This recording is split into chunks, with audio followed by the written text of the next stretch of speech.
Hey there, and welcome to the book review. So today's book is Private Peaceful, which is written by Michael Morpurgo. And Michael Morpurgo is an author who was born October 5th in 1943, but his writing career took off in 1982, and since then he has written over 40 books, but not quite 50. He's written 48. And Private Peaceful being one of them, published in 2003. This is a historical fiction book that was published in 2003, and it's not his most well known book. His most well known book is War Horse, but this one was actually adapted into a film. So there's that. It is free to watch online, but there's also a way to pay to see it, I believe. Can't say but that's fine. We're going to continue on anyways. Um, and a bit about the book. So it's about a boy named Tomo and the peaceful family. So the gist of the book is that um, the peaceful family, like his dad, Tomo's dad, he has died. Um, and Tomo thinks it's all his fault, so he tries and tries to do everything he can to like kind of redeem himself to his family. Though there isn't much he can do. It wasn't actually his fault, but he believes it is because he's a little boy. He has two older brothers, so he is the youngest. He has Charlie and Joe, and he has his mom. His mom is so supportive of them and tries to give them like the best life ever. But the freaking colonel, he's like, I hate you guys, and is very like against their family being happy for whatever reason. Mainly, I suspect, well, the suspected reason is that Joe, who is the middle guy, middle brother, he was born with a damaged brain, and so he learns differently, he acts differently. Yeah, it's just kind of caused Joe some barriers, and that's why the family's treated differently in the society, which is a little dumb to me, but it is the early 1900s. What can you do? So basically, they go through a lot of obstacles, a lot of losses. Like the colonel kills their dog, which they kind of stole, but at the same time, it wasn't really stealing because the guy didn't want the dog anyways. What the fresh avocados, Casper? I am trying to yap here. Um, and so yeah, just like they kind of low key hate the peaceful family, which is stupid. Like why would you hate them? They didn't do anything to you. So Charlie and Tomo are working at a farm at their neighbor's place. And one day, no, lies. They're in elementary school, they meet this girl, Molly. Molly turns out to be the love interest of Tomo, but then later on, like, he doesn't say anything because they're just like good friends and everything. Later on, Charlie, um, I think he starts working first, so then Molly and Joe, no, lies. Molly and Joe, they're great. They're great. We love Molly and Joe. Um, Molly and Tomo are like close friends and they're going to school and everything. Charlie's working, and then they get like banned from seeing each other. So, or like she gets grounded or something. I don't really understand, but yeah, they can't see each other. And then Molly was like, wait, I still want to talk to Charlie. So Charlie and her are like writing letters to each other, except Tomo's the middleman. So Tomo's like sending the letters to like one another. No, you can't go up here. No. And so he's like the middleman and he has to like, oh my gosh, get off of my laptop. Thank you. He has to like give the letters to like the other person, you know.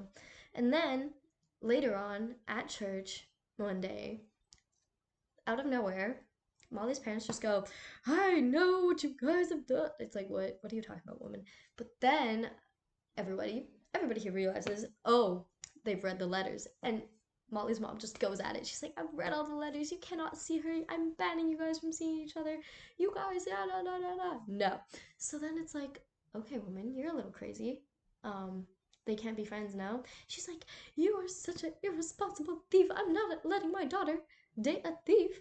But he's only a thief because everyone considers like the peaceful boys like Charlie and Homo stealing the dog. Like, you're a thief because you stole the dog. Technically, no, because they don't know that Mrs. Peaceful bought the dog. But then it was killed by the colonel anyway because he's just mean. And so that was really sad. And then Joe, who had like a special connection with the dog, he ran away for a bit, and it was just like this whole thing. It was sad. There was a whole search party. They were trying to look for him, and the colonel was like, "I'm so sorry, guys." He wasn't really. I don't believe him, but I have trust issues, so I can't say anything to that.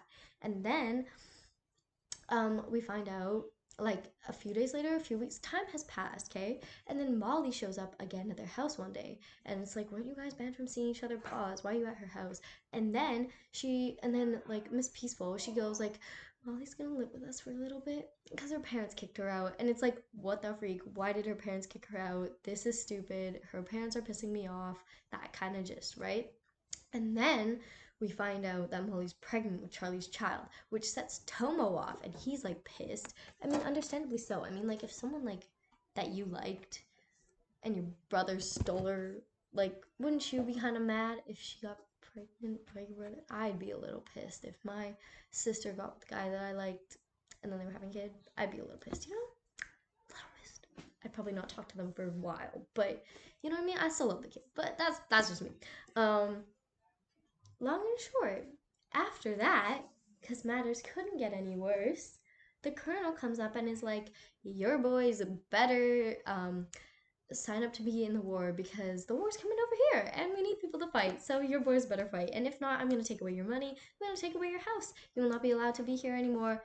Basically, leave. You'll be exploited, if that's the right word. So yeah, they're out. But then here's the twist. Charlie was like off doing whatever Charlie was doing. Tomo was at work, assigned to go sell a pig at the market in the city. So he did that, and like the dude was like, "We're looking for people to come join the war, yeah, yeah, yeah." And then, guys, hear me. Charlie, he doesn't want to go to war, okay? Tomo, this man, first of all, he's voluntold after he sees his bully like go forward, volunteer himself. He's voluntold by some woman, and he's like, wait, I kind of actually want to do that. So he volunteers to go to war. So he's going home and he's gonna tell his family that he's gonna join the war for the fight, right? He starts to mention it right away. His mom and his brother, no, absolutely, you cannot. Don't even think about joining the war. Yeah, yeah, yeah. Okay. And then it leads to the colonel inviting them, being like, you guys gotta join the war.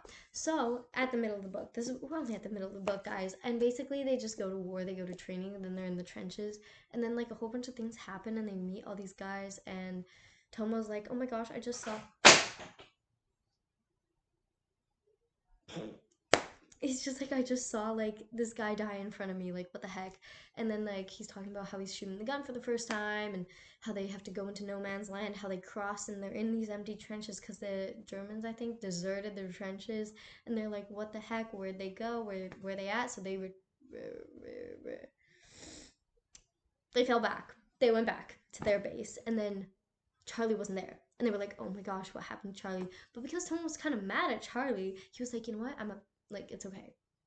It's okay. He might be dead. So he was coming in peace, coming to terms with the fact that his brother might be dead. And then he heard his voice and he's like, what the heck? And then Charlie was actually alive. He was just injured. He was shot in the foot and broke a couple bones in his foot. So, like, he's being sent back to Britain. Guys, I thought this took place in France. Like, it does, but, like, I thought they were from France, but it turns out they are British. So he's going back there. To like get surgery and get help and like recover, do rehab because he has a broken foot.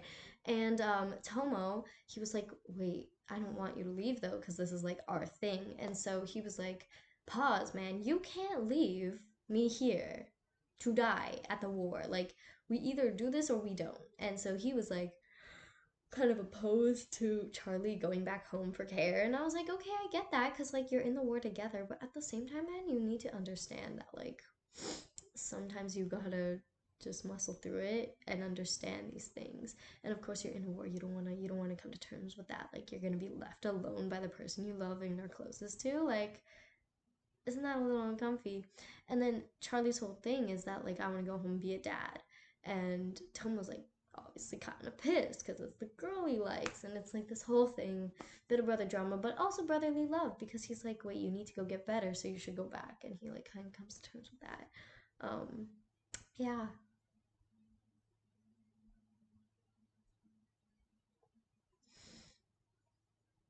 I just summarized the whole damn book, except like the whole book. Okay, no. Um, And I think something that's, why am I saying I? Something that's really impactful about the book structure is that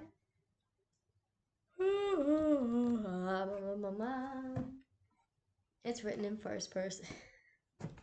It's written in first person, so it's a lot more impactful to see Tomo's eyes through it.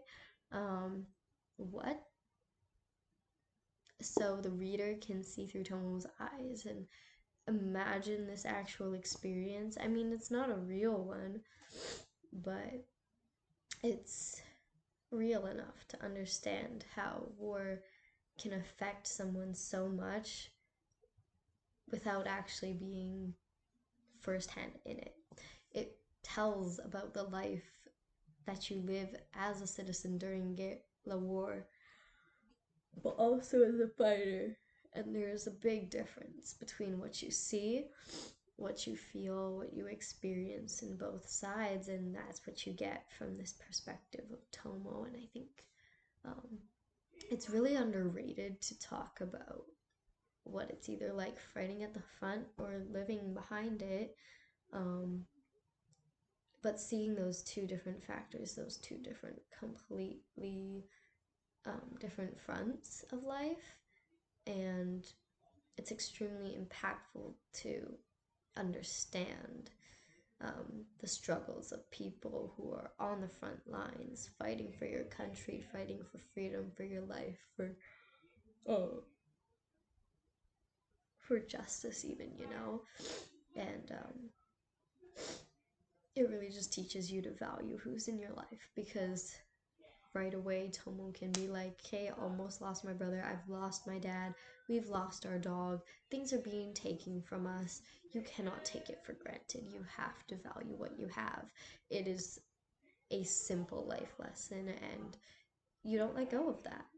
You don't. You genuinely have to care, and the book puts that in place very boldly. Care about what you have, and to kind of benefit from what you have, even if it's little, even if you have everything that you could need in the world and more. Live with it, benefit from it, work with it, fight for it, make it better for yourself. That's what this book is about. It's about being able to take something so minimal that you have and making it something big, meaningful, and bright. And I think that, and it's such a meaningful thing to read it through every chapter. It is continuous, it is on the pages, it is in the people's actions, in the people's reactions, even. And um, you can just see it through the characters too. Because there's a bully, there's the main characters like Tomo and Charlie, and you see Molly. These are all such real characters where you can see such real things happening to them. And it's hard to understand that someone goes through this, but it's true. And these characters embody it so well that this is the anger they feel when something doesn't go their way. This is the anger they feel when they're like um, when injustice happens to them. This is what happens. This is how you grieve a loss. This is what you feel guilt for. There's so many things that the characters feel that are so real that we kind of brush off in day-to-day life, you know? And yeah, even if it's not studied for analysis in school, even if it's not um, a movie everybody watches, someone should know a story about someone who's experienced war. Whether it's present or past war, like, it impacts people all the time, all over the place, no matter where, how old they were when it happened, how old they were when they were told about it, when they found out about it, when they fought for it, through it or in it. Like, Private Peaceful gives you that open door, that open window to a new perspective on what happened and the mistakes that humanity makes. I mean, we're doomed to make mistakes, yes, but Private Peaceful kind of opens up that door of like what happens, what happened if it didn't, you know, and it gives good discussion to really talk about how actions have consequences, and it's really powerful. Definitely a good read, not for kids.